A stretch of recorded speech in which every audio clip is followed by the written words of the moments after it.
স্বামী আর স্ত্রী ছিলেন। স্বামীর নাম পিঙ্গলা আর আর মহিলা অরুণা। তো পিঙ্গলা উনি খুব ভালো দেখতে ছিলেন এবং উনি ওনার স্ত্রীকে খুব খুব ভালোবাসতেন এবং খুব বিশ্বাস করতেন। কিন্তু কিন্তু অরুণা কিন্তু তেমন ছিল না। অরুণার নানা রকম ভাবে অবৈধ সংসর্গ ছিল এবং উনি আরো পাকাতে যুক্ত হইলেন। পিঙ্গলা যখন এই ব্যাপার জানতে পারেন তখন কি করেন, তখন দুজন মিলে ঝগড়া এবং অরুণা পিঙ্গলাকে মেরে দেয়, স্ত্রী স্বামীকে মেরে দেবে। পরবর্তীকালে কি হলো, আচ্ছা এবং তারপরে কি হলো, ওই অরুণা নিজেও মারা গেল, দিয়ে পিঙ্গলা একটা শকুন হয়ে জন্মালো। পিঙ্গলা একটা, কারণ ও কিছু অপরাধ করেছিল, পিঙ্গলা শকুন হয়ে জন্মালো আর অরুণা একটা টিয়া পাখি। তো এরকম করে কি হয়, একদিন কি হয়, দুটো জাতির প্রাণী। তো একদিন পিঙ্গলা অরুণাকে মানে টিয়া পাখি দুটো কিন্তু দেখা পাওয়ার পরে চিনে ফেলেছে। আমরা একটা ব্যাপার যেটা আমার নিজেকে ছোট থেকে একটু বলো, দেখুন যে ওরা তো মনে হয় না শুনে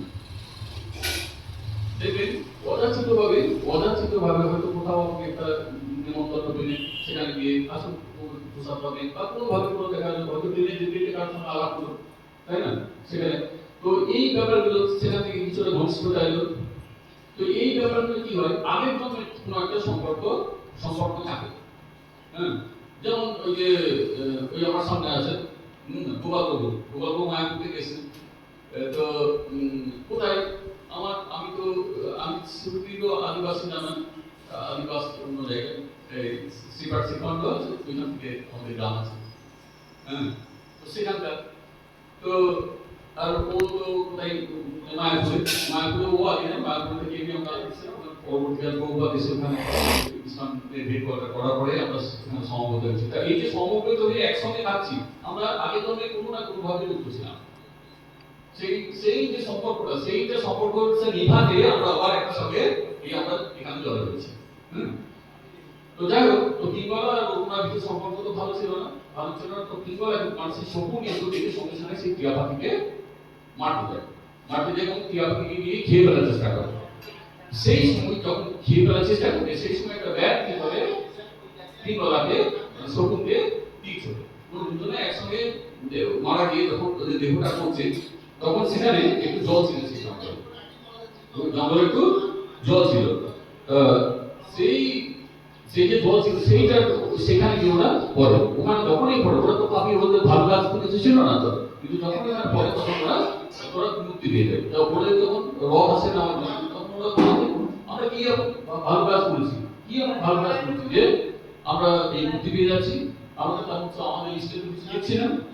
তখন কি হয়, তখন ওনাদেরকে বলা হয়, শোনো তোমরা ওই যে জলটা যেটা শুয়েছ সেটা গৌতম মুনির চুলের জল, গৌতম মুনির চুল ভিজে চুল থেকে ওই জলটা, এবং উনি গীতার পঞ্চম অধ্যায়টা পাঠ করেন। তো দেখুন, আমরা যদি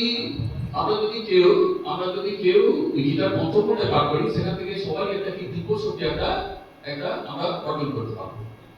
যে মন্দিরে পাঠ করবে দিব্য শক্তি একটা, তো তাদের দিব্য শক্তির সংস্পর্শে যা কিছু আছে সেটাই মুক্তি হয়ে যাবে। হ্যাঁ, পঞ্চম অধ্যায় থেকে আমি একটা শ্লোক পাঠ করছি।